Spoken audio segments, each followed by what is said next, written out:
Presiden terpilih Prabowo Subianto perkenalkan Gibran Rakabuming Raka saat bertemu Presiden Uni Emirat Arab. Kementerian Kesehatan buka suara terkait dihapusnya kelas pelayanan di BPJS Kesehatan.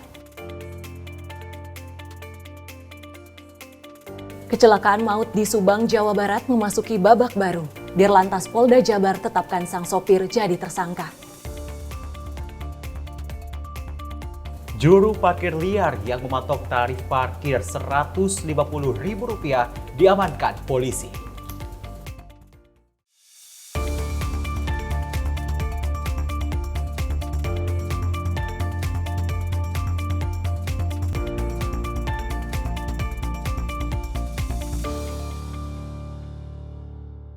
Halo, selamat malam. Senang sekali kita kembali hadir menjumpai ruang informasi Anda dalam Menyapa Malam Sinpo TV.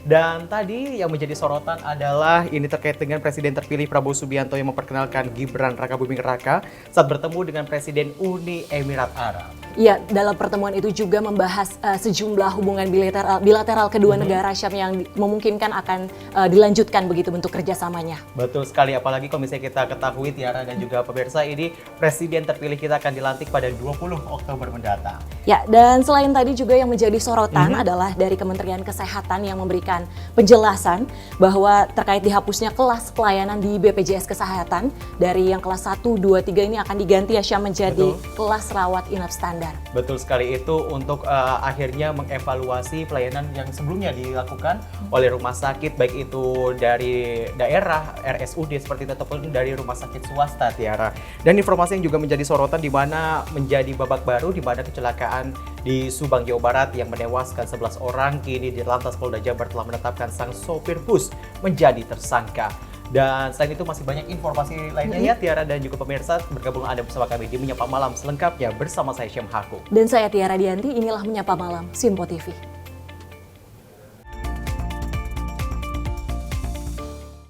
Kita masuk ke informasi pertama pemirsa, di mana Presiden dan Wakil Presiden terpilih periode 2024-2029 Prabowo Subianto dan Gibran Rakabuming Raka menemui Presiden Uni Emirat Arab Yang Mulia Sheikh Mohammed bin Zayed Al Nahyan di Istana Al Shati, Abu Dhabi.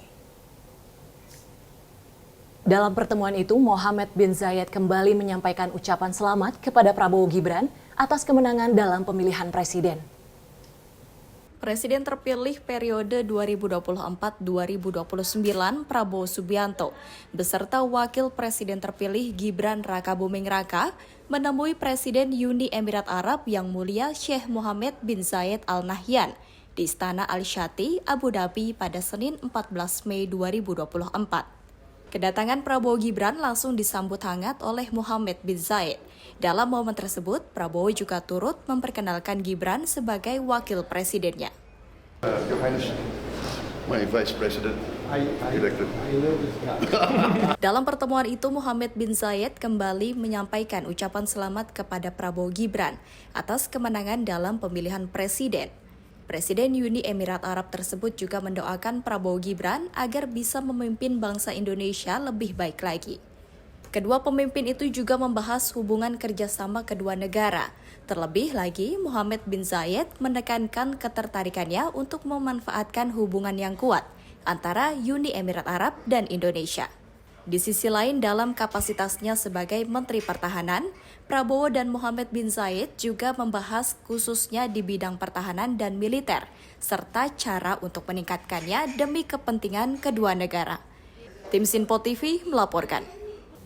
Ya, Syam, seperti ini momen pertama kali Presiden terpilih Prabowo Subianto memperkenalkan wakilnya yaitu Gibran Rakabuming Raka kepada Presiden Uni Emirat Arab ya. Betul sekali, ini juga menjadi bisa bilang sorotan karena kalau misalnya kita melihat Prabowo Subianto sebelumnya karena hingga saat ini sudah menjadi Menteri Pertahanan. Jadi sudah dikenal terlebih dahulu oleh pemimpin-pemimpin di negara di seluruh dunia seperti itu ya. Betul sekali, dan dalam pertemuan itu juga selain memang kapasitas sebagai Menteri Pertahanan membahas terkait dengan isu strategis keamanan, juga membahas terkait dengan hubungan bilateral kedua negara yang mungkin nanti akan dijajaki kembali seperti itu ketika sudah dilantik ya pada secara 20 resmi. Oktober mendatang ya. Betul. Kita lanjutkan ke informasi masih terkait dengan Presiden terpilih Indonesia periode 2024-2029 Prabowo Subianto yang mengungkapkan pandangan pribadinya tentang kehidupan saat berbincang dengan media asing Al Jazeera. Prabowo menyampaikan dalam setiap misi apapun yang ia jalankan akan dilakukan semaksimal mungkin, karena yang menjadi faktor penting adalah kepentingan rakyat dan negara Indonesia. Saat berbincang dengan media asing Al Jazeera, Presiden terpilih Indonesia periode 2024-2029 Prabowo Subianto mengungkapkan pandangan pribadinya tentang kehidupan. Awalnya Prabowo menyampaikan terkait generasi terbaik Indonesia adalah generasi yang melawan penjajah, yang berjuang untuk membawa Indonesia merdeka. Prabowo merasa beruntung bisa tumbuh bersama dan memiliki mereka sebagai guru dan juga komandan. Selain itu, hal yang terbaik Prabowo lihat dari para pejuang itu adalah kejujuran, keberanian, serta rasa cinta mereka kepada masyarakat. Lebih lanjut, Prabowo menyampaikan jika kita dihina, diremehkan, dan difitnah, itu adalah bagian dari kehidupan. Namun terlepas dari itu semua, Prabowo akan selalu melakukan yang terbaik dalam kehidupan. We look for the positive things, we look for the general good.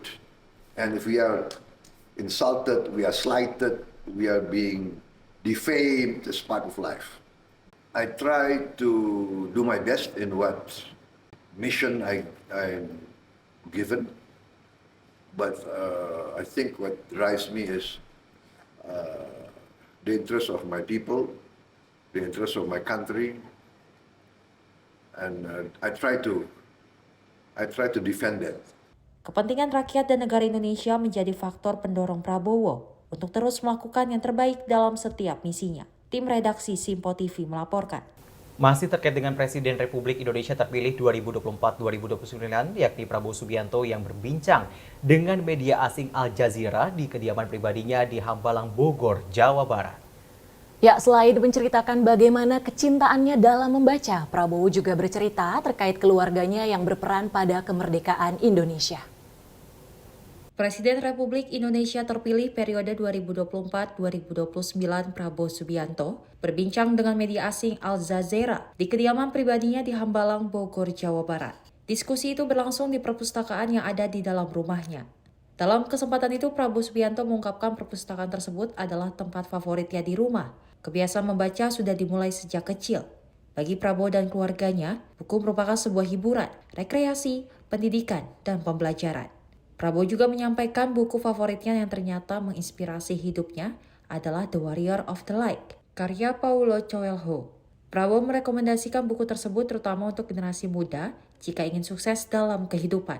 Dalam bincang tersebut, Prabowo juga menceritakan tentang keluarganya yang berperan dalam perjuangan kemerdekaan Indonesia. Hal inilah yang mempengaruhi Prabowo untuk melanjutkan perjuangan dari peran keluarganya untuk Indonesia. In fact, my name, Subianto, is named after the first who died, the oldest. I was given the name. So I think I grew up with that I was expected to continue this tradition, to serve the people, if necessary, to give my life for my people and my country. Lebih lanjut, Prabowo bercerita bahwa ia tumbuh dengan orang tua, kakek dan nenek yang penuh kasih sayang. Tim redaksi Simpo TV melaporkan. Ya, memang kalau bisa kita melihat informasi yang tadi kita simak bersama, ini Prabowo Subianto, Presiden terpilih, menyatakan bahwa memang buku dan juga keluarga menjadi yang terpenting bagi sosok dirinya, seperti itu ya, Tiara? Ya, dan selain itu juga dalam kesempatan itu Prabowo Subianto menceritakan terkait dengan ia memang sosok yang tumbuh di keluarga yang penuh kasih sayang baik dari orang tua ataupun kakek neneknya, yang ternyata juga memang sudah terlibat gitu ya dalam perjuangan kemerdekaan Indonesia. Jadi itulah salah satu faktor yang mendorong bahwa Bapak Prabowo Subianto ini ingin ikut melanjutkan tradisi seperti tradisi itu, Syam. Apalagi nanti akan menjabat sebagai Presiden Republik Indonesia pada 20 Oktober mendatang. Kita ke informasi selanjutnya, di mana Wakil Ketua DPR RI Dasko mengatakan pihaknya akan berkonsultasi dengan Komisi 1 DPR untuk menyempurnakan revisi Undang-Undang Penyiaran dengan menerima masukan dari sejumlah pihak. Ya, Dasko berharap pembahasan revisi Undang-Undang Penyiaran dapat berjalan baik dengan memastikan hak jurnalis tetap berjalan, sekaligus meminimalisir dampak yang akan ditimbulkan. Pernyataan itu disampaikan pimpinan DPR RI Dasko saat merespon soal draft revisi Undang-Undang Penyiaran. Dasko mengatakan pihaknya bersama Komisi 1 DPR akan melakukan konsultasi mengenai pembahasan revisi Undang-Undang Penyiaran dengan melibatkan masukan dari berbagai pihak. Hal itu dilakukan untuk menyempurnakan revisi Undang-Undang Penyiaran agar pengimplementasian undang-undang tersebut dapat berjalan dengan baik serta tidak membatasi hak dan kebebasan berpendapat.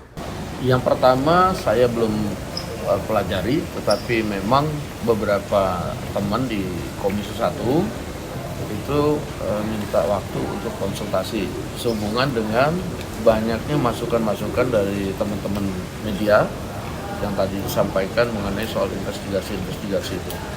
Dan ya namanya juga hal yang dijamin undang-undang, yang mungkin kita akan konsultasi dengan kawan-kawan bagaimana caranya supaya semua bisa berjalan dengan baik. Haknya tetap jalan, tapi impact-nya juga kemudian bisa diminimalisir. Ya seharusnya nggak dilarang, tapi impact-nya aja gimana caranya kita pikirin supaya kemudian jangan sampai, kan itu kan kadang-kadang nggak semua kan, ada juga yang sebenarnya hasil investigasinya benar, tapi juga kemudian juga ada yang kemarin kita lihat juga investigasinya separuh benar kan gitu, itu aja. Nah ini kita akan bikin aturannya supaya sama-sama jalan dengan baik. Dari Jakarta, Sri Dewi, Dava Ahmad, Sinpo TV melaporkan.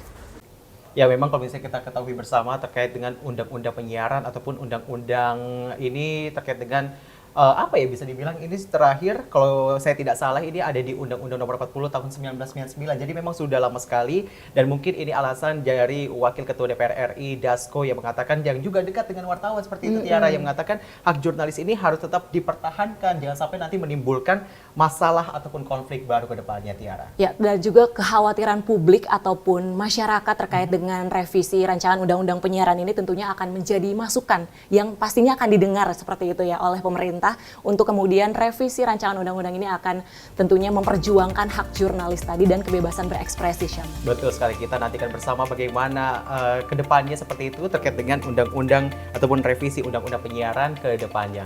Kita akan kembali Tiara dan juga pemirsa usai jeda berikut ini. Tetaplah bersama kami di Menyapa Malam Sinpo TV.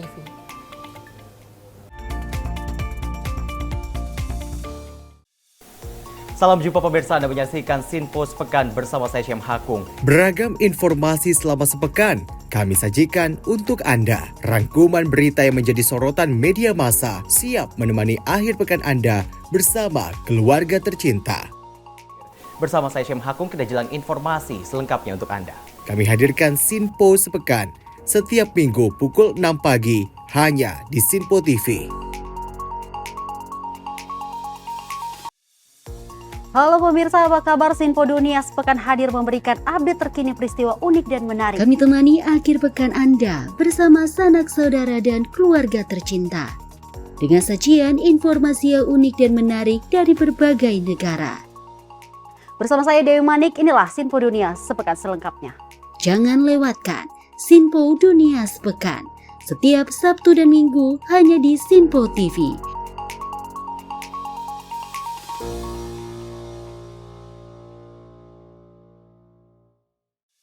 Salam jumpa pemirsa, kami kembali hadir dengan rangkaian informasi yang dihimpun dari berbagai penjuru dunia.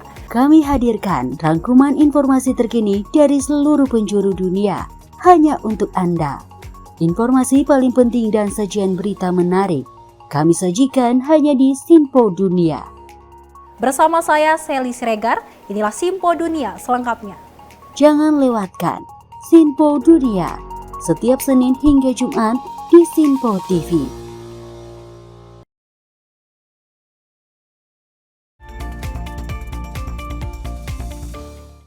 Terima kasih Anda masih bersama kami di Menyapa Malam Sinpo TV, masih bersama Tiara dan juga saya Syam Hakung. Kita lanjutkan informasi di mana masyarakat menyambut kehadiran Presiden Joko Widodo di Pasar Laino Raha, Laino Raha di Provinsi Sulawesi Tenggara pada Senin 13 Mei 2024. Antusiasme masyarakat yang tinggi dikarenakan Presiden Jokowi adalah presiden kedua yang berkunjung ke Muna. Didampingi sejumlah menterinya, Presiden Jokowi berjalan membelah lautan masyarakat, menyapa para pedagang dan masyarakat yang memadati pasar sejak pagi hari. Presiden tampak berinteraksi dengan para pedagang, menanyakan harga dan memberikan bantuan modal kerja bagi mereka. Saidah, salah seorang pedagang, mengaku bersyukur bisa berjumpa langsung dengan kepala negara. Langkah Presiden Jokowi terhenti di satu lapak pedagang pisang. Rupanya, Presiden Jokowi ingin mencicipi pisang susu yang dijual di lapak tersebut. Presiden pun duduk berjongkok dengan mencicipi beberapa buah pisang. Suya, sang pedagang pisang, bercerita bahwa harga pisang yang ia jual adalah Rp5.000 per sisirnya. Presiden Jokowi membeli 2 sisir, namun memberinya Rp150.000. Kunjungan Presiden Jokowi ke Pasar Lainoraha menunjukkan komitmen Presiden dalam mendukung perekonomian lokal dan meningkatkan kesejahteraan para pedagang kecil. Turut mendampingi Presiden Jokowi dalam kesempatan tersebut yaitu Menteri Sekretaris Negara Pratikno, Menteri Pekerjaan Umum dan Perumahan Rakyat Basuki Hadimulyono, Menteri Kesehatan Budi Naidi Sadikin, Panglima TNI Jenderal Agus Subianto, PJ Gubernur Sulawesi Tenggara Andap Budi Revianto, PLT Bupati Munah Bahrun. Tim Sinpo TV melaporkan. Ya, kita lihat bersama tadi informasi di mana memang lautan masyarakat tak terbayang itu sebagaimana ramainya seperti itu ya. Apalagi kalau misalnya tadi sempat kita sampaikan, ini Presiden Jokowi adalah presiden kedua yang datang ke sana seperti itu ya, Tiara. Ya, dan kunjungan Presiden untuk lebih dekat dengan rakyat ini rasanya sudah tidak terhitung oleh jari ya, Syam.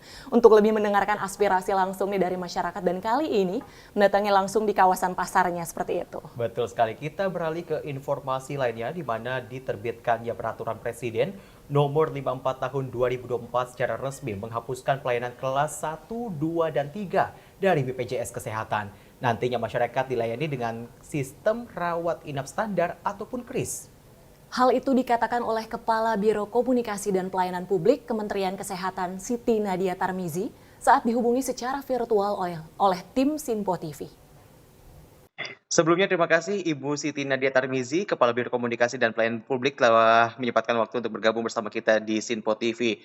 Bu Siti, jadi kita langsung saja Bu Nadia, kalau misalnya kita berbicara soal BPJS yang dihilangkan kelas 1, 2, 3-nya, jadi mekanismenya ke depan seperti apa?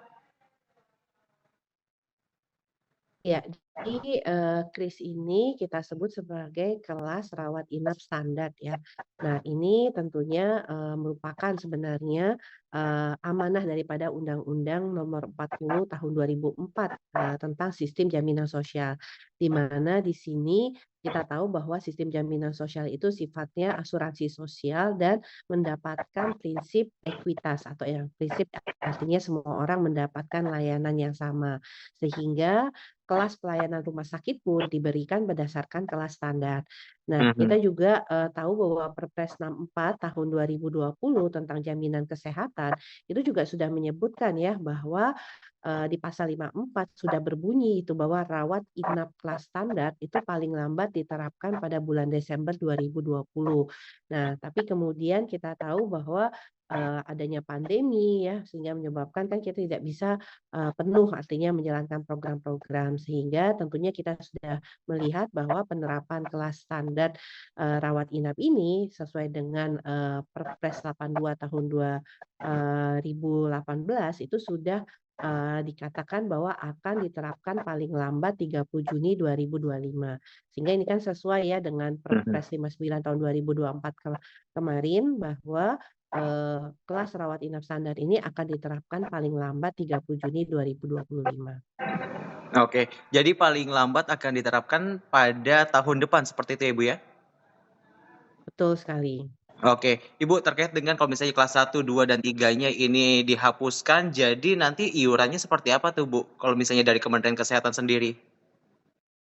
Ya, jadi nanti hanya akan ada satu jenis iuran untuk peserta BPJS ya.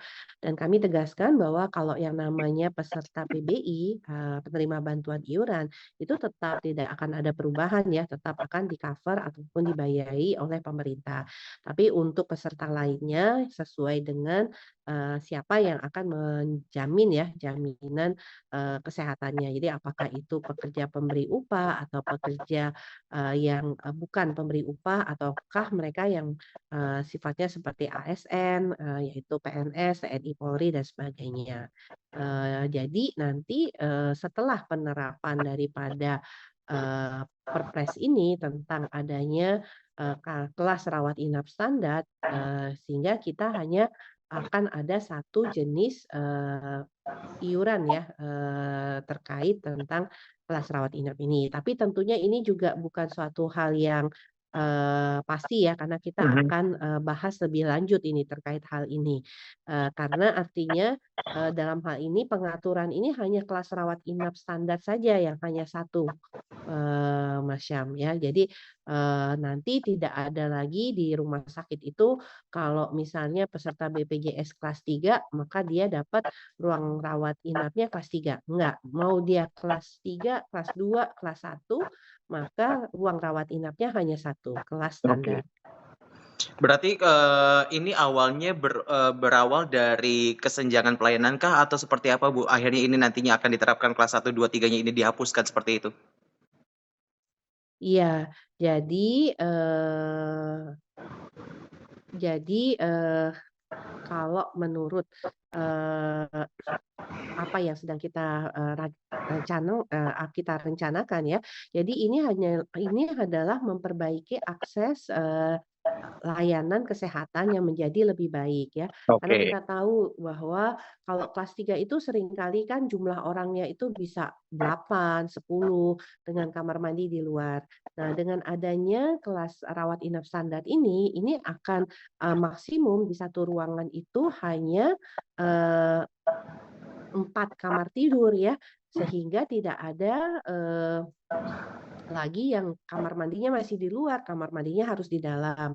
Terus juga ada 12 indikator ya, termasuk misalnya ventilasi, cahaya, adanya bell nurse ya, artinya bel untuk memanggil perawat. Karena kadang-kadang kan tidak ada sama sekali cara kita kalau di kelas 3 atau bahkan di kelas 2 itu untuk memanggil perawat tuh harus datang ke ruang perawat seperti itu. Dan juga tadi outlet-outlet untuk oksigen ya, kemudian ada nakas di sebelah ruang bed tempat pasien itu supaya pasien bisa menyimpan barang-barangnya. Jadi dan yang pasti itu kamar mandinya harus di dalam, tidak boleh di luar dari ruangan yang kapasitas bednya itu hanya untuk 4 orang. Jadi ini adalah perbaikan ya dari sisi kenyamanan juga dari sisi bahwa kita tidak membedakan lagi untuk peserta BPJS yang merupakan jaminan kesehatan yang sifatnya sosial dan gotong royong ini berdasarkan kelas masing-masing.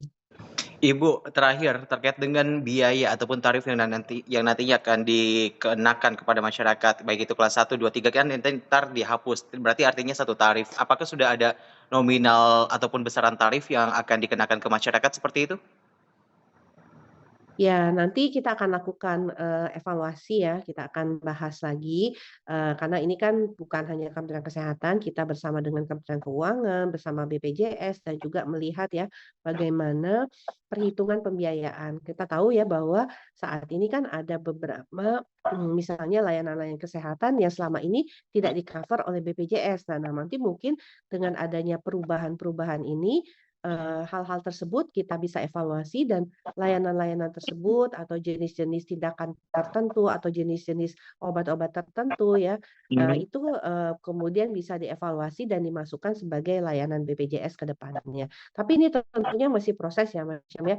Jadi setelah Perpres ini dikeluarkan, artinya Perpres ini menjadi bahan untuk kemudian kita memperbaiki dulu tuh kelas rawat inap standarnya. Karena ini kan bagian amanah daripada Perpres sebelumnya dan Undang-Undang Sistem Jaminan Kesehatan. Baik, Ibu saya izin mengkonfirmasi sekali lagi. Berarti dengan adanya Perpres ini baru akan dilakukan tahun depan seperti itu ya. Berarti dari sekarang bulan Mei hingga nanti tahun depan ini masih ada kelas 1, 2, 3 ya atau seperti apa Ibu? Izin konfirmasi. Gimana? Jadi yang pertanyaan saya terakhir, ini kan tadi Ibu bilang akan diberlakukan terakhir pada Juni tahun depan. Nah, apakah dari sekarang setelah ada Perpres seperti itu dan nanti sampai menunggu bulan Juni, apakah sudah mulai ada di kelas 1, 2, 3-nya dihapus atau nanti secara keseluruhan akan dihapusnya baru tahun depan seperti itu? Iya, jadi sampai saat ini kan Permenkesnya atau aturan turunannya nih kan belum direvisi karena kan Perpresnya dulu ya yang tentunya kita terima dan baru kita buat aturan teknis lainnya termasuk Permenkes dan pengaturan-pengaturan lainnya. Nah, kita sebenarnya di tahun 2023 itu sudah ada, kurang lebih ya 14 rumah sakit yang sudah kita lakukan uji coba untuk pelaksanaan KRIS ini. Ini terdiri dari rumah sakit umum, milik pusat, pemerintah daerah ya RSUD, baik provinsi dan kabupaten kota, dan juga ada rumah sakit swasta, serta ada rumah sakit, BUMN, TNI, Polri. Jadi kita sudah melihat, kalau kemudian kita melakukan penerapan 12 indikator KRIS ini, apa-apa saja yang nanti mungkin, bisa berpengaruh. Misalnya takutnya jumlah kapasitas ruang perawatan atau, tempat tidurnya menjadi berkurang. Tapi ternyata setelah kita lakukan hal-hal ini, hal-hal tersebut bisa, tidak terjadi ya. Dan yang kedua, apakah menjadi beban tambahan ya karena harus merenovasi dan sebagainya. Nah, jadi kalau kita lihat dari, 14 rumah sakit yang sudah kita lakukan uji coba, itu sebenarnya tidak ada kendala atau tantangan yang berarti terhadap penerapan KRIS ini. Kita juga sudah menyebarkan kuesioner kepada 2.050 rumah sakit ya, baik itu swasta, pemerintah ya, untuk, menanyakan kesiapan mereka terhadap, penerapan daripada KRIS dengan 12 indikator ini. Dan semua itu kalau kita lihat sampai saat ini sudah, 2.000, jadi 900 rumah sakit itu di tahun 2023 sudah menyatakan siap, dan ada 1.100 yang di tahun 2024 ini. Memang kita masih punya challenging, ada 200, rumah sakit yang sama sekali belum memenuhi kriteria, dari KRIS tersebut. Nah, ini yang jadi fokus kita nanti di 2024 dan 2025 supaya betul-betul nanti di pertengahan tahun sudah bisa kita laksanakan. Oke, Ibu, Nah, terakhir sekali ini pertanyaan eee saya. Ini rumah sakitnya baik daerah dan juga swasta akan diberlakukan hal yang sama ya? semua rumah sakit yang akan bekerja sama dengan BPJS akan, tentunya, melaksanakan aturan yang sudah diterapkan ini. Nah, kalau untuk saat ini kan rumah sakit ada yang sudah, merenovasi kan ruangannya menjadi, Mhm. KRIS atau kelas rumah sakit standar. Ini sudah bisa mereka aplikasikan. Jadi artinya, selisih yang mungkin terjadi akibat, pembayaran kelas 1, 2, 3 tadi, Mhm. tentunya dapat diperhitungkan dalam, pembiayaan untuk, pemeriksaan ataupun, hal-hal lainnya. Jadi, kalau sekarang sudah ada, kelas rawat inap standar, itu sudah bisa digunakan untuk melayani baik itu, pasien BPJS kelas 1, kelas 2 maupun kelas 3. Oke, baik. Terima kasih informasinya yang sangat berguna sekali untuk masyarakat di Indonesia yang gembar-gembor BPJS ini sudah tidak meniadakan kelas 1, 2, dan 3. Terima kasih Kepala Biro Komunikasi dan Pelayanan Publik Kementerian Kesehatan, Ibu Siti Nadia Tarmizi telah bergabung bersama kami di Sinpo TV. Sehat selalu, Ibu. Itu tadi dari Kementerian Kesehatan yang kebetulan tadi saya yang menghubungi Tiara seperti itu yang menyatakan bahwa ini merupakan pelayanan ataupun ini peningkatan pelayanan yang akan diberikan oleh Kementerian Kesehatan karena kalau misalnya berdasarkan dari Kemenkes sendiri ini kalau untuk kelas 3-nya biasanya ada 8 pasien di satu kamar tapi kamar mandinya ada di luar seperti itu. Jadi tidak efisien dan ini menyulitkan bagi pasien yang dirawat berdasarkan kelas 3 seperti itu. Iya, dan berarti juga penyesuaian yang dilakukan oleh pemerintah ini memang berdasarkan kasus atau kondisi yang terjadi begitu Betul. ya Syam ya? Dan ini masih terkait dengan BPJS yang menghapuskan kelasnya seperti itu. Merespon dihapusnya pelayanan kesehatan kelas 1, 2, dan 3 di BPJS Kesehatan, membuat Humas BPJS angkat bicara. Kepala Humas BPJS Kesehatan Rizky Anugrah menjawab sejumlah isu saat dihubungi secara virtual oleh Sinpo TV. Pemirsa terkait BPJS Ketenagakerjaan yang mulai beberapa hari yang lalu ini sudah mengeluarkan aturan terkait bagaimana pada akhirnya BPJS Kesehatan ini dihapuskan dengan sejumlah kelas. Kami sudah bersama dengan Bapak Rizky Anugrah selaku Kepala Humas dari BPJS Ketenagakerjaan Indonesia. Pak Rizky, tanggapan Bapak pesan kepada masyarakat yang saat ini menyaksikan siaran kita kira-kira apa Pak terkait penghapusan kelas di BPJS Kesehatan maksud kami? Baik, terima kasih Mas Wira. Jadi perlu kami sampaikan ya, memang tanggal 8 Mei kemarin telah terbit terkait dengan Perpres 59 itu tentang jaminan kesehatan. Memang di dalamnya ada beberapa poin, beberapa aturan yang mengalami perubahan ya.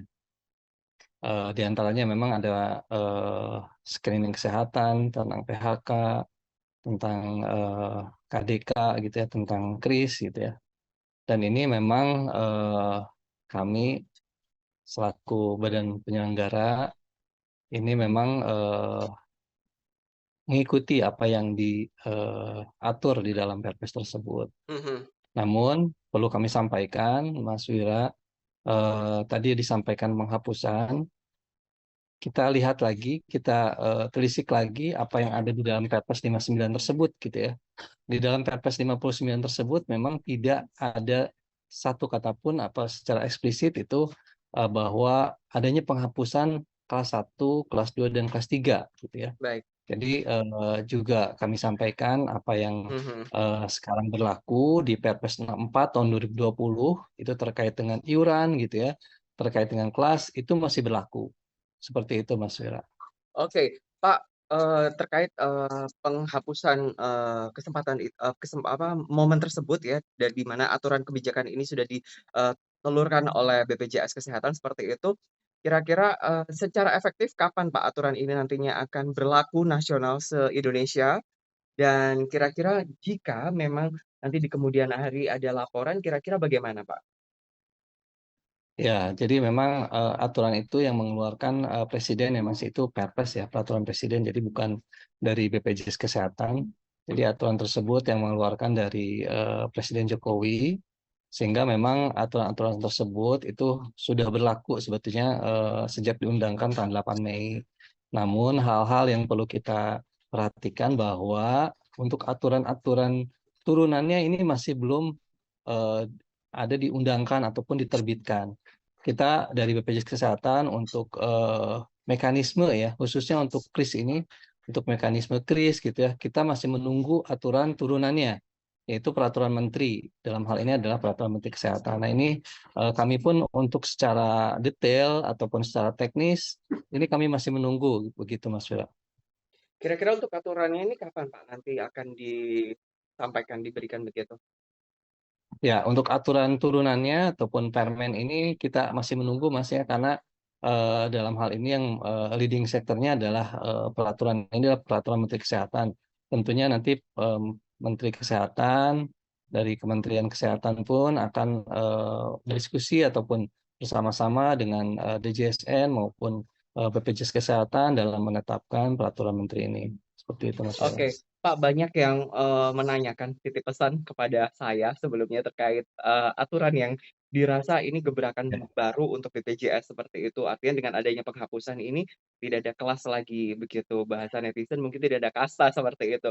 Tapi, Ya. kalau boleh disosialisasikan lagi kepada masyarakat di seluruh Indonesia, kira-kira dengan adanya perubahan aturan seperti ini, apa Pak yang kira-kira akan berubah, apa yang akan ditambahkan, apa yang akan dimaksimalkan? Oke, masih Mas Wira. Memang seperti yang saya sampaikan ya, untuk perubahan kelas gitu ya, kemudian kriteria kelas standar itu, kelas rawat inap standar itu seperti apa, secara mekanismenya itu tadi Mas, secara detailnya itu kami masih menunggu gitu ya. Jadi memang untuk evaluasi ya yang tertera di dalam Perpres tersebut, ini kita akan lakukan evaluasi dulu gitu ya, diamanatkan gitu.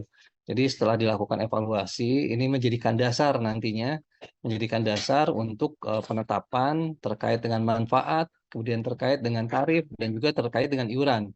Jadi masih ada tahapan lagi untuk melakukan evaluasi ini Mas Wira sampai dengan bulan Juni tahun 2025.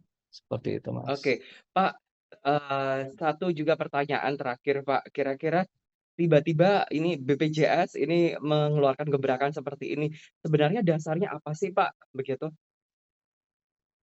Oke, dasarnya perlu kami sampaikan Mas Wira tadi yang disampaikan ya. Jadi ini aturan dari pemerintah ya dalam hal ini tadi Perpres ini dibahas melalui lintas kementerian. Tentunya ada hal-hal yang memang menjadi acuan dan ini pun menjadi aturan perubahan-perubahan yang nantinya dan dari kacamata dan maupun dari perspektif BPJS Kesehatan ini adalah penyamaan untuk standarisasi pelayanan, sehingga memang apa yang dirasakan pelayanan yang ada di kota ini sama dengan yang ada di desa. Jadi memastikan peserta itu terlayani dengan baik. Seperti itu, Mas. Luar biasa. Pak, pesan kepada pemirsa Pak yang saat ini sedang menyaksikan tayangan kita. Silakan. Baik, pesan mungkin, karena banyak pertanyaan ya terkait dengan, dihapusnya kelas gitu ya, kami sampaikan bahwa sampai dengan saat ini untuk penghapusan kelas itu belum ya, untuk penghapusan itu tidak ada di dalam klausul yang ada di Perpres 59. Sehingga untuk kelas masih berlaku, masih ada kelas 1, 2, dan 3. Begitupun dengan iuran. Dan juga kami sampaikan kepada peserta maupun pemirsa bahwa, pastikan eh, semua penduduk, semua pendengar ini menjadi peserta BPJS Kesehatan dan juga cek keaktifannya. Jadi jangan dulu nunggu sakit baru daftar gitu, jangan nunggu sakit dulu baru bayar. Jadi tolong untuk bisa segera mendaftar ataupun membayar agar apabila akan mengakses kesehatan layanan itu tidak ada permasalahan. Seperti itu, Mas Wira. Oke, luar biasa sekali. Pak Rizky Anugrah, terima kasih sudah berbagi dengan Menyapa Pagi dan Menyapa Malam Sirbol TV. Kami berharap apa yang sudah disosialisasikan ini bisa segera dipahami bahwa memang proses ini masih sedang berjalan dan kita masih menantikan peraturan dari turunan peraturan Menteri Kesehatan yang harapannya akan membuat masyarakat Indonesia jauh lebih sehat, lebih aman, dan nggak khawatir kalau lagi sakit lagi. Pak Rizky, terima kasih. Waktunya sehat Terima terus, kasih, Pak. Mas Selamat Wira. kembali bertugas. Nah, kalau misalnya berlanjut dari Kementerian Kesehatan dan juga BPJS Kesehatan, ini juga merupakan satu faktor. Tapi kalau misalnya terkait dengan, ini kan pasti ada pembedanya soal biaya yang harus dikeluarkan oleh masyarakat. Ya, Dari kelas 1, kelas 2, dan kelas 3, ini akan disesuaikan. Tapi kalau misalnya dari Kementerian Kesehatan menyatakan, baru akan rampung ataupun maksimal akan diberlakukan pada Juni 2025 mendatang. Ya, jadi masih kurang lebih ya setahun lagi lah. Ya, jadi tentunya pasti membutuhkan proses ya, Syam. Betul. Jadi informasi ini sebagai awal gitu gambaran terhadap masyarakat tentunya untuk mengetahui perubahan tersebut. Betul, apalagi kalau misalnya berbicara soal perpres yang dikeluarkan oleh Presiden Joko Widodo ataupun peraturan Presiden, ini sebenarnya sudah lama Tiara, dari 2020, tapi karena pandemi baru diterapkan di tahun 2024 ini. Dan aturan turunannya baru akan nanti dijalankan oleh Kementerian Kesehatan, Kementerian Keuangan, dan sejumlah kementerian yang terlibat dalam BPJS Kesehatan untuk aturan turunannya seperti itu. Kita beralih ke informasi di mana Asrama Haji Embarkasi Jakarta telah menyiapkan layanan prioritas untuk jemaah lansia yang akan diberangkatkan pada tahun 2024 ini. Ketua Panitia Penyelenggara Ibadah Haji Embarkasi Jakarta, Cecep Hairul Anwar mengatakan pihaknya sudah melakukan berbagai persiapan untuk para jamaah, termasuk jamaah lansia yang akan menjadi prioritas pelayanan. Kementerian Agama merilis jadwal pemberangkatan dan pemulangan jamaah haji Indonesia. Jemaah dijadwalkan mulai masuk asrama pada 11 Mei 2024 dan akan dilakukan secara bertahap. Asrama untuk para jamaah haji pun sudah dipersiapkan sebelum jamaah akan diberangkatkan.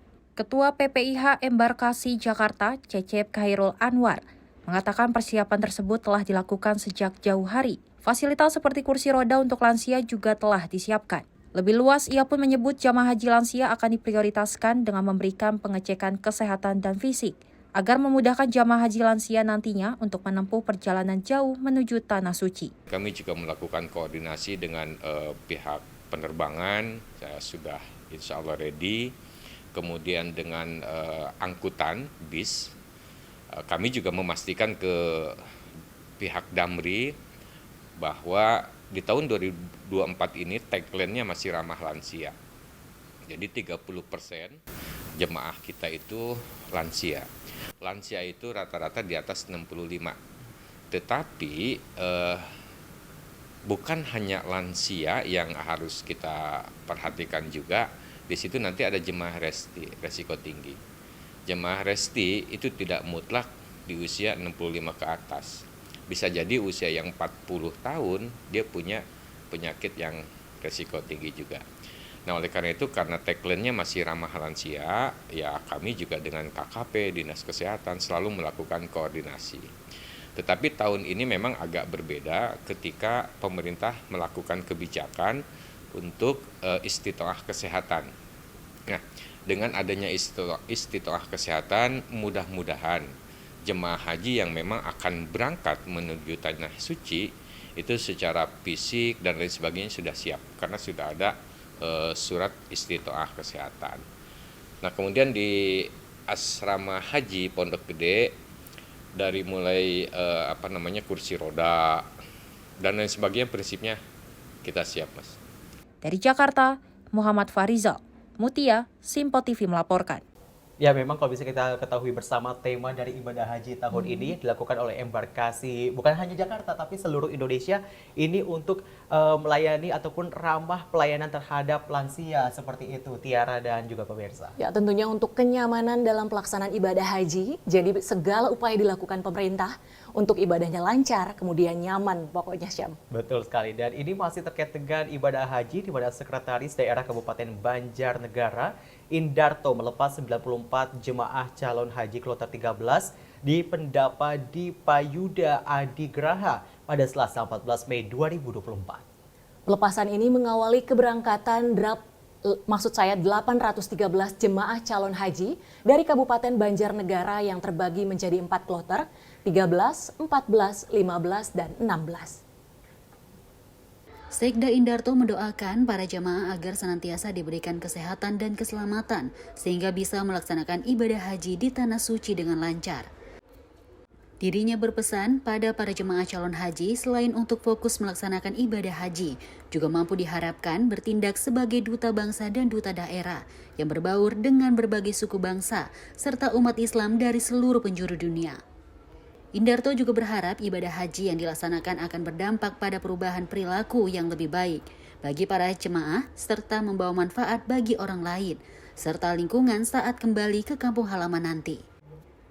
Kepala Seksi Penyelenggaraan Haji dan Umroh PHU, Kantor Kementerian Agama Banjarnegara Ali Mustafa menginformasikan ada beberapa jemaah yang gagal berangkat. 1 jemaah haji meninggal dunia Sangidi Muhajir dari Panggisari, Kecamatan Mandiraja, dan 3 calon jemaah haji yang gagal tunda untuk berangkat tahun ini, yakni Mustafa dari Kebun Dalam, Kecamatan Bawang, Tri Komandriyah dari Desa Srikandi, Kecamatan Purwareja, Kelompok dan Siti Muhammanah dari Mandri Raja, Kulon, Kecamatan Mandiraja karena sakit. Selain itu, 1 jemaah dari Kecamatan Bawang karena terkait paspor akan diberangkatkan di gelombang 2, bergabung dengan kloter lain. Tim Sinfo TV melaporkan. Ya, Tiara, bagaimana? Sudah ada niatan untuk ibadah haji mungkin? Dari dulu. Oh, dari dulu. Kita atau masih menabung atau sudah daftar mungkin? Sudah, masih nabung, Syam. Masih nabung. Tapi kalau misalnya kita melihat dari salah satu daerah ini ada yang berusia 80 tahunan, ini akhirnya bisa berangkat haji seperti itu. Ini namanya juga tidak ada yang tahu kapan kita bakal berangkat haji ke Tanah Suci Mekah seperti itu ya. Iya, tapi jangan khawatir karena segala upaya lagi-lagi pemerintah lakukan demi kenyamanan jamaah haji nih. Untuk kelancaran ibadah tentunya, Syam. Semoga nanti juga kloter ataupun ini untuk nantinya juga bisa diberangkatkan ke ibadah haji ke Mekah seperti itu, bisa ditambah lagi kloternya, mungkin bisa menjadi catatan Menteri Agama seperti itu ya. Dan tentu beragam informasi lainnya masih akan kami hadirkan sesaat lagi. Tetaplah bersama kami di Menyapa Malam Sinfo TV.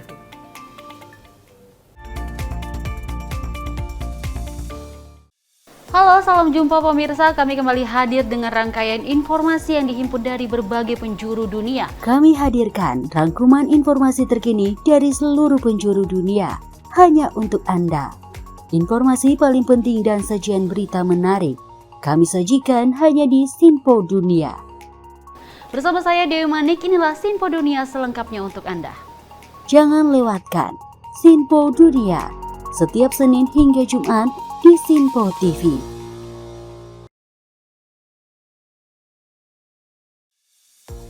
Halo pemirsa, Sinpo Dunia sepekan kembali hadir menemani Anda dengan berbagai informasi dari penjuru dunia yang telah kami rangkum dalam sepekan. Kami temani akhir pekan Anda bersama sanak saudara dan keluarga tercinta dengan sajian informasi yang unik dan menarik dari berbagai negara. Bersama saya Festi Rahmadi, ini dia informasinya untuk Anda. Jangan lewatkan Sinpo Dunia sepekan setiap Sabtu dan Minggu hanya di Sinpo TV.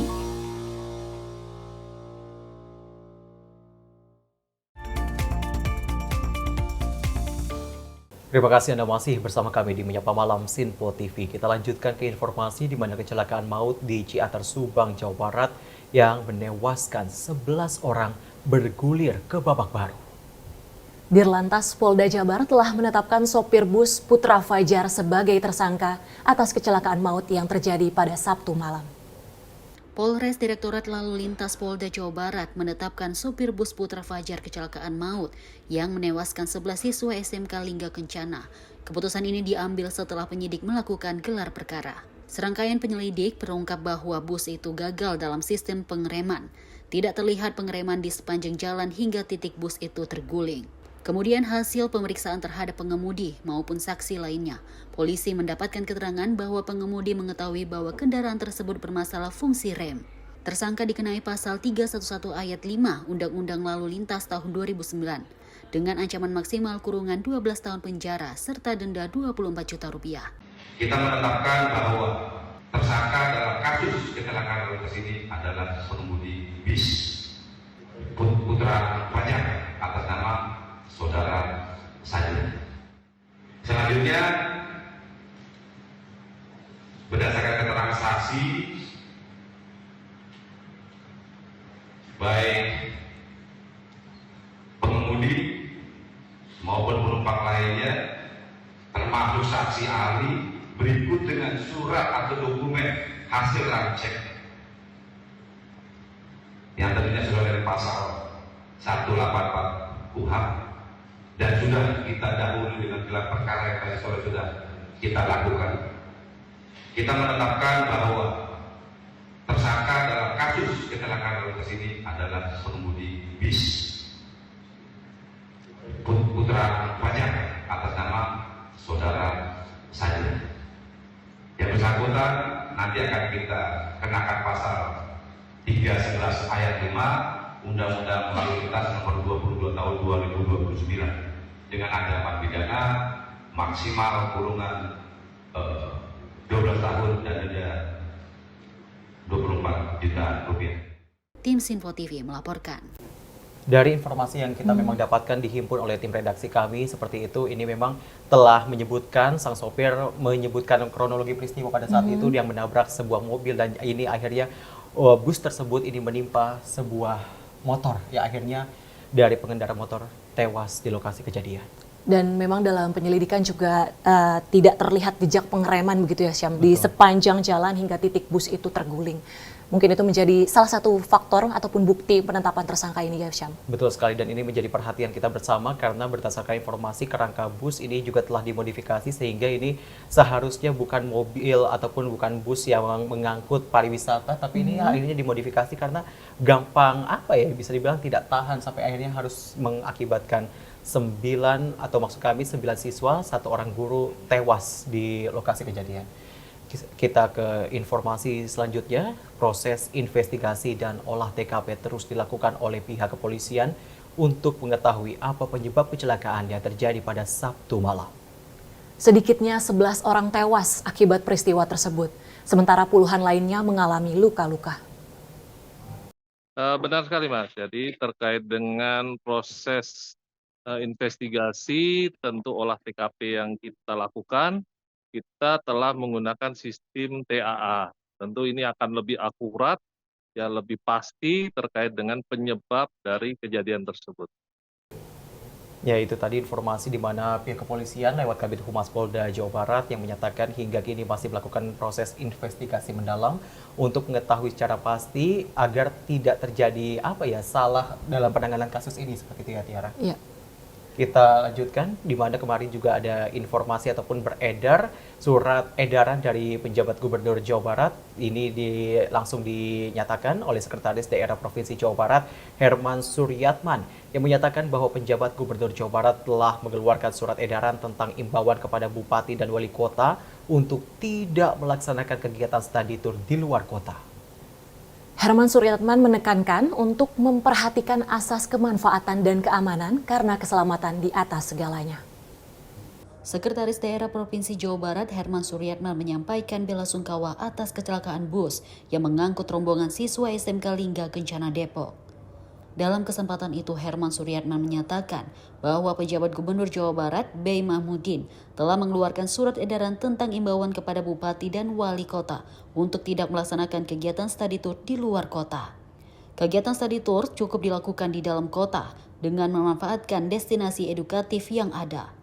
Herman Suryatman, Sekda Provinsi Jawa Barat, menyampaikan ucapan bela sungkawa atas musibah yang menimpa anak-anak pelajar, ya anak-anak kita SMK Lingga Kencana Depok hari Sabtu tempo hari di Subang.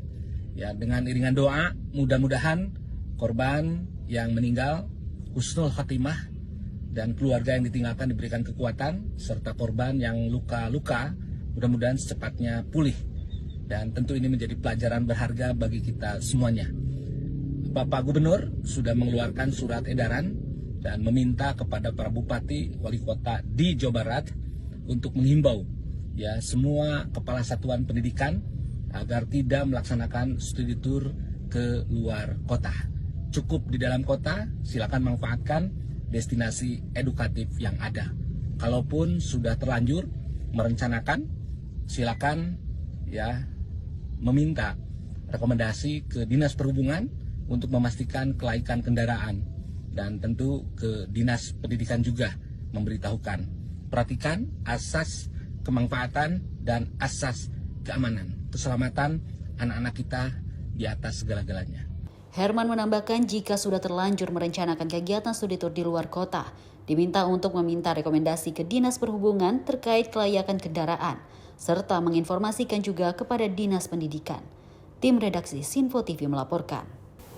Ya, itu tadi informasi di mana surat edaran telah dikeluarkan akhirnya dijawab, walaupun ini tidak dijawab langsung karena kemarin saya sudah coba menghubungi dari Kepala Dinas Kesehatan Jawa Barat, maksud kami Kepala Dinas Pendidikan Jawa Barat, tapi tidak ada respon, dan ini akhirnya dikeluarkan langsung lewat Sekda Jabar di akun sosial medianya. Walaupun tidak secara terang-terangan apa-apa saja yang dijelaskan, tapi setidaknya ini bisa menjawab apa yang akhirnya mengapa surat edaran ini dari PJ Gub Jabar dikeluarkan seperti itu ya. Iya, dan terkait isinya diantaranya itu adalah untuk himbauan bentuknya ya Syam ya, untuk tidak mengadakan kegiatan study tour ini di luar kota gitu. Tapi bentuknya memang himbauan, jadi cukup dilaksanakan di dalam kota saja, memanfaatkan destinasi edukatif yang sudah ada Syam. Betul, mengantisipasi kejadian serupa terjadi kembali. Kita beralih ke informasi lainnya. Erupsi Gunung Ibu di Halmahera Barat, Maluku Utara memuntahkan abu vulkanik setinggi 5 km. Peringatan erupsi ditandai dengan perubahan kode warna Volcano Observatory Notice oleh Aviation atau VONA dari orange menjadi merah. Gunung Ibu Halmahera Barat, Maluku Utara mengalami erupsi Senin kemarin. Sekitar pukul 9.12, letusan erupsi berpotensi mencapai 5 km. Ketua Tim Pengamat Gunung Api Pusat Vulkanologi Mitigasi Bencana Geologi mengungkapkan bahwa pihaknya sudah menetapkan Volcano Observatory Notice for Aviation dengan kode merah yang artinya sangat berbahaya. Magma Indonesia mengimbau agar para warga dan wisatawan yang berada sekitaran radius 3 km perlu sektoral berjarak 5 km ke arah kawah bagian utara dari gunung aktif api Ibu. Jika terjadi hujan abu, masyarakat melakukan aktivitas di luar rumah disarankan untuk menggunakan pelindung hidung, masker, dan kacamata. Seluruh pihak agar menjaga kondusivitas suasana di masyarakat, tidak menyebarkan hoaks atau terpancing isu tidak jelas sumbernya. Masyarakat selalu mengikuti arahan dan pemerintahan daerah. Tim Sinfo TV melaporkan. Selain Gunung Ibu, kita juga punya informasi sebanyak 1.000 pendaki dikabarkan gagal summit ke puncak Gunung Slamet, Jawa Tengah. Hal itu disebabkan adanya peningkatan aktivitas vulkanik gunung. Summit ke puncak Gunung Slamet dibatalkan, total sekitar 1.000 pendaki batal muncak karena level gempa vulkanik yang meningkat, baik pendaki yang telah bersiap summit dari pos 4, Amanita via Guci dan juga via Bambangan, diwajibkan turun demi alasan keselamatan. Jalur pendakian ke Gunung Slamet ditutup hingga batas waktu yang belum ditentukan. Masyarakat diminta waspada, aktivitas gempa di Gunung Slamet, Jawa Tengah meningkat dalam sebulan terakhir. Pos pengamatan gunung api yang terletak di Desa Gambuhan, Pemalang, Jawa Tengah saat ini memantau Gunung Slamet secara visual dan instrumental. Gunung Slamet saat ini berstatus waspada atau level 2. Gunung Slamet adalah gunung api strato berbentuk kerucut yang mencapai tinggi 3.432 meter di atas permukaan laut. Tim Sinfo TV melaporkan. Peningkatan status gunung menjadi waspada di Gunung Slamet juga menjadi perhatian kita bersama. Selain itu juga tadi ada informasi sebelumnya di Gunung Ibu yang ini statusnya adalah siaga. Selain dari dua gunung tersebut, kami juga sebelumnya juga mendapatkan informasi bahwa di Gunung Marapi di Sumatera Barat juga ini juga mengalami peningkatan aktivitas, dan ini harus kita sadari bersama bahwa memang kita harus waspada seperti itu ya, Tiara dan pemirsa. Ya, dan masyarakat juga diharapkan tetap tenang, namun di satu sisi juga tetap harus mengikuti instruksi ya Syam ya, demi keselamatan semuanya seperti itu. Betul, dan tentunya kita masih akan kembali usai jeda berikut ini. Tetaplah bersama kami di Menyapa Malam Simpo TV.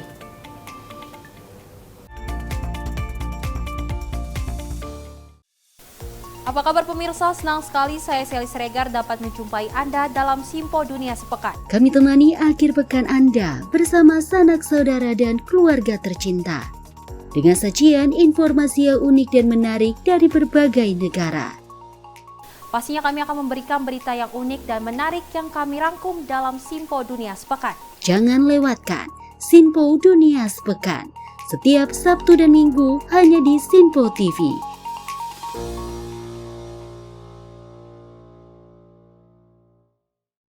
Menyapa Anda sebelum memulai hari dengan penuh semangat pagi.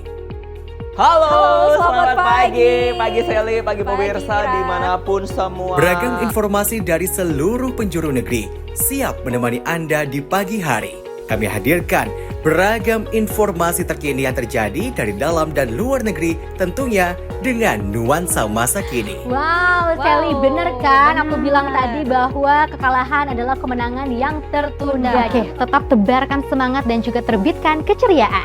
Sebarkan cinta terbaik Anda untuk orang di samping Anda. Saya Wira Ananta. Dan saya Fekti Rahmadi. Kami pamit undur diri. Selamat pagi. Dan sampai jumpa. Sampai jumpa. Pastikan Anda bersemangat di pagi hari bersama kami dalam program Menyapa Pagi. Senin hingga Jumat pukul 6 pagi hanya di Simpo TV.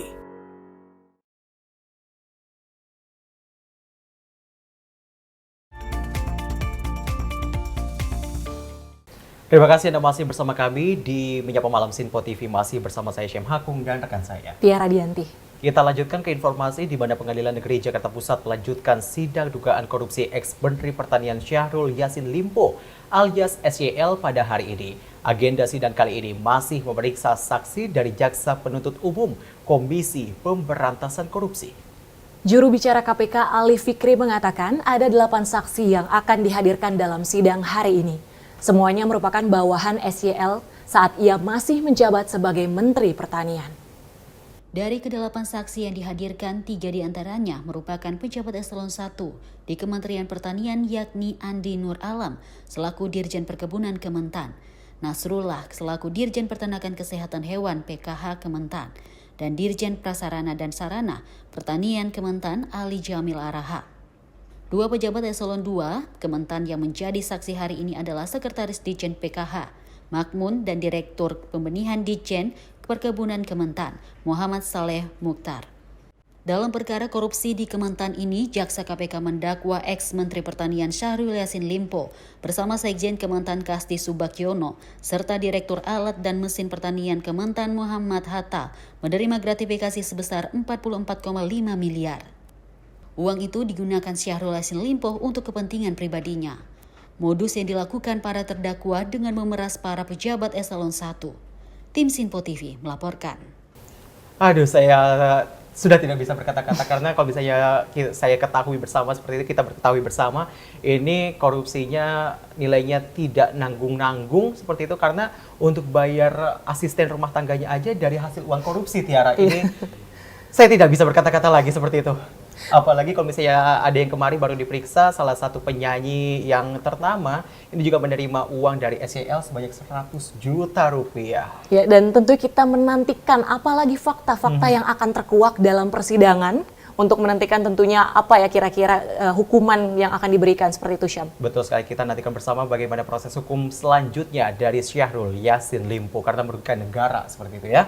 Kita ke informasi di mana aparat kepolisian Polsek Sawah Besar berhasil meringkus 2 juru parkir liar yang viral di media sosial lantaran getok tarif parkir sebesar Rp150.000 kepada pengunjung Masjid Istiqlal Jakarta. Dari hasil pemeriksaan, 1 dari pelaku diketahui positif mengkonsumsi narkoba.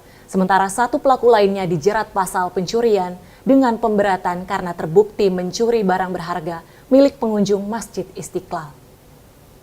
Polisi mengungkapkan juru parkir liar tersebut membentuk kelompok. Polisi sudah menangkap 2 orang jukir liar berinisial AB dan J. Menurut pengakuan keduanya, kelompok jukir tersebut bekerja secara shifting. Pengemudi mobil sempat memprotes soal biaya parkir yang terbilang mahal tersebut. Namun juru parkir yang ada di lokasi itu berdalih biasanya masih ada biaya kebersihan dan lainnya. Tapi pihaknya hanya meminta tarif Rp150.000 saja. Untuk menghindari kejadian serupa, Polsek Sawah Besar berkoordinasi dengan Satuan Lalu Lintas, Dinas Perhubungan DKI, Satpol PP, serta pengurus masjid untuk melayani warga yang berkunjung dan melaksanakan ibadah ke Masjid Istiqlal. Danar juga menghimbau agar masyarakat memarkir kendaraan di dalam Masjid Istiqlal agar keamanan tetap terjaga. Dari Jakarta, tim Simpo TV melaporkan. Ya, ini sangat disayangkan sekali seperti itu. Ini tarif parkir Rp150.000 sangat tidak bisa dibayangkan ya Tiara. Harusnya Rp150.000 kalau bisa kita makan itu sudah beli bakso berapa mangkok tuh ya. Nah tentu ini yang meresahkan masyarakat. Betul sekali. Dan kejadiannya sebenarnya terbilang sudah lama. Bulan lalu ya, bulan lalu. April. Namun baru viral nih videonya Syam dan kemudian ditindaklanjuti kemudian oleh pihak terkait. Betul, kalau misalnya dari informasi tadi, ini yang satu diamankan karena mengkonsumsi narkoba, yang satu lagi ini mencuri, udah ngegetok parkir Rp150.000, masih kurang itu Rp150.000, padahal itu untuk satu pengunjung loh Tiara. Iya, itu sangat besar ya nominalnya Syam. Kita ke informasi selanjutnya, komplotan pencuri membawa kabur Toyota Avanza berwarna hitam dari sebuah rumah di Jatibening, Bekasi. Aksi komplotan pencuri terekam jelas kamera pengawas yang terpasang di dekat rumah korban. Komplotan pelaku pencurian mobil terekam CCTV di Jalan Felicia 2, Blok F, Jatibening pada Sabtu 11 Maret pukul 4.25 waktu Indonesia Barat. Aksi pencuri terekam jelas kamera pengawas yang terpasang dekat rumah korban. Dari hasil rekaman CCTV, pelaku berjumlah 3 orang. Pelaku beraksi selama hampir 20 menit sebelum membawa kabur mobil curian. Kasus ini sudah dilaporkan ke Polres Metro Bekasi. Berharap pencuri ditangkap agar kejahatan pencurian mobil tidak terjadi kembali. Tim Simpo TV melaporkan. Pemirsa, seorang pria yang sempat dikabarkan hilang ditemukan dalam kondisi mengenaskan. Pemuda itu tewas dalam keadaan mengambang di kali di Jalan Pemuda Pulau Gadung, Jakarta Timur. Sebelum tewas, terungkap momen sang korban melakukan video call dengan orang tuanya. Kondisi wajahnya kala itu sungguh memilukan. Informasi itu dibagikan oleh akun @info_Jakarta Timur di Instagram. Kala itu seseorang mengabarkan ke akun @info_penggilingan bahwa tetangganya seorang pemuda dikabarkan hilang. Ia terakhir bertatap muka dengan orang tuanya lewat video call. Namun kondisi wajahnya tampak memprihatinkan lantaran babak belur dan bersimbah darah. Padahal sosok pemuda itu dikenal orang yang baik dan merupakan karyawan dari PT Sayap Mas Utama. Berdasarkan informasi dari keluarganya, pemuda terakhir keluar rumah untuk mengisi bensin motor. Namun pemuda tersebut tak kunjung pulang. Pemuda tersebut mengabarkan kepada temannya bahwa dirinya mengalami kecelakaan. Belum diketahui pasti penyebab korban meninggal dunia, hingga ditemukan di aliran Kali Sodong. Dan kasusnya kini dalam penyelidikan jajaran unit Reskrim Polsek Pulau Gadung, Jakarta Timur. Tim Simpo TV melaporkan. Nah, tadi ada informasi sebelumnya membawa kabur mobil seperti itu ya. Ini masih terus dilakukan oleh para pencuri. Apalagi kalau ini yang terbaru adalah di kawasan Jatibening, Bekasi, Jawa Barat. Ini harus ditindaklanjut oleh kepolisian. Yuk Pak, terus digencarkan lagi pengamanannya. Jangan nunggu laporan dari masyarakat. Baru nanti patroli keliling-keliling seperti itu ya. Dan kehadiran dari kamera pengawas yang biasanya dipasang oleh masyarakat sendiri gitu ya, Syam, itu berarti cukup membantu ya, menjadikan salah satu bukti ini untuk proses investigasi yang dilakukan oleh pihak kepolisian, Syam. Betul, dan tadi informasi yang kami hadirkan juga ada pria tanpa identitas yang sebelumnya menghilang. Ini ditemukan tidak bernyawa dan ini cukup memilukan karena ditemukan mengambang di Pulau Gadung, Jakarta Timur. Menjadi perhatian kita bersama untuk kalau misalnya ada masalah ataupun ada sesuatu yang terjadi di lingkungan sekitar, baik itu kerabat ataupun keluarga kita harus lebih bisa dikatakan lebih aware lagi seperti itu. Jangan acuh, apalagi jangan sampai dengan adanya gadget malah kita membuat lingkungan yang dekat menjadi jauh, justru yang jauh menjadi dekat seperti itu ya. Ya, betul sekali, Syam. Dan saya informasi tadi sekaligus menjadi akhir jumpa kita di Menyapa Malam Simpo TV kali ini. Wakili kerabat kerja yang bertugas, saya Syam Hakung. Saya Tiara Dianti. Terima kasih sudah menonton, selamat malam dan Sampai jumpa.